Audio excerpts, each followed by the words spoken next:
O retábulo da Sagrada Família faz parte das coleções do Museu de Lamego desde a sua fundação. Contudo, a sua forma de expor estava longe de ser o ideal.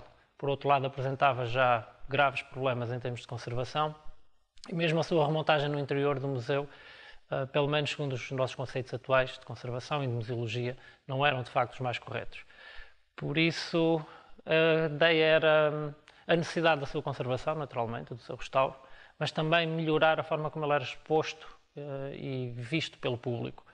Por isso a opção foi desmanchá-lo, voltar a remontá-lo numa nova sala e, neste caso, vamos associá-lo à orivesaria religiosa e, no que diz respeito propriamente à forma de o expor, rompemos um pouco com as soluções mais clássicas e o que procuramos fazer foi que o público visse não apenas o que está habituado a ver num retábulo, de talha dourada, não apenas o seu anverso, ou seja, a frente que foi feita, pensada para ser vista e apreciada, mas que visse também aquilo que normalmente só nós, profissionais da área, vemos, que é exatamente o contrário, o reverso, em que vamos de certeza surpreender o público, porque é muito, muito diferente daquilo que provavelmente alguns imaginaram, daqueles que não estão habituados a lidar com este tipo de estruturas, como nós no dia-a-dia. E a ideia era essa, mostrar ao público aquilo que está habituado a ver, desta vez, obviamente, restaurado, em muito melhor estado, mas também dar-lhes a ver aquilo que normalmente eles não estão habituados a ver.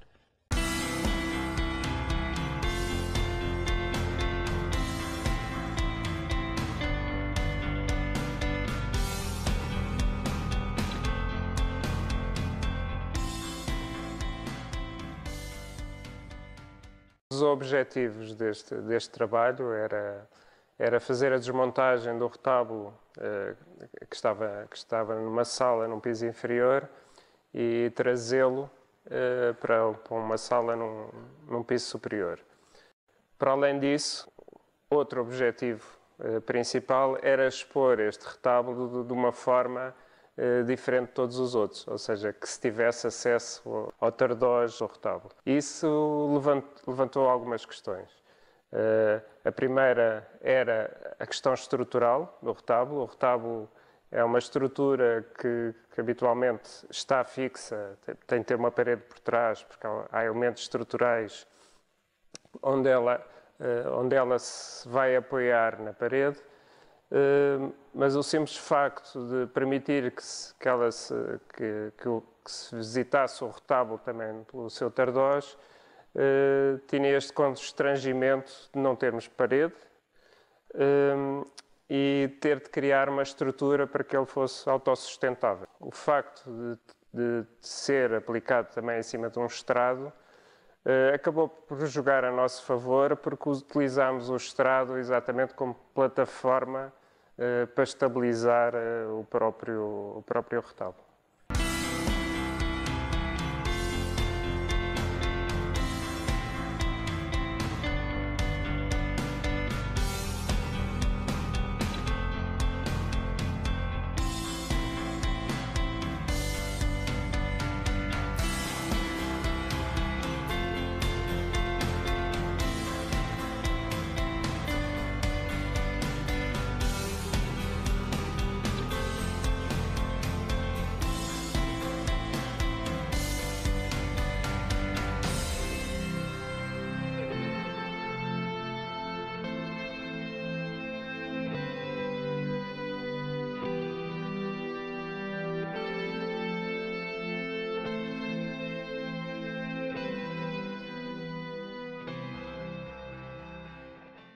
O retábulo normalmente é muito mais fácil de desmontar do que depois de montar. Os retábulos eram feitos, a parte da regra e esquadro era um bocado relativa, ou seja, as peças raramente tinham esquadrias certas. Quando nós desmontamos, e se temos a tendência para pôr tudo em esquadrias, vamos nos dar mal, digamos. Porque temos de nos pôr no lugar das pessoas que executaram. Portanto, normalmente os retábulos adaptavam-se aos espaços existentes e isso obrigava muitas vezes a cortes, adaptações. Portanto, é preciso compreender antes de desmontar como é que todo o processo era feito. A desmontagem é simples. Normalmente não podemos usar de percussão. O martelo, digamos que só é utilizado em último caso. Usamos o sistema de alavancas e cunhas e espátulas largas para proteger as superfícies mais sensíveis, como as policromadas ou as douradas. Um dos sistemas que utilizamos foi plantear a base, ou seja, antes de o retirar do local, usámos cartolinas, digamos, para fazer o molde de todo o limite do retábulo. Esse molde foi trazido para aqui, pusemos o molde em cima do estrado e sabíamos exatamente o sítio das peças. Depois, a partir daí, é fazer crescer o retábulo.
É muito vulgar, aqui tivemos duas situações.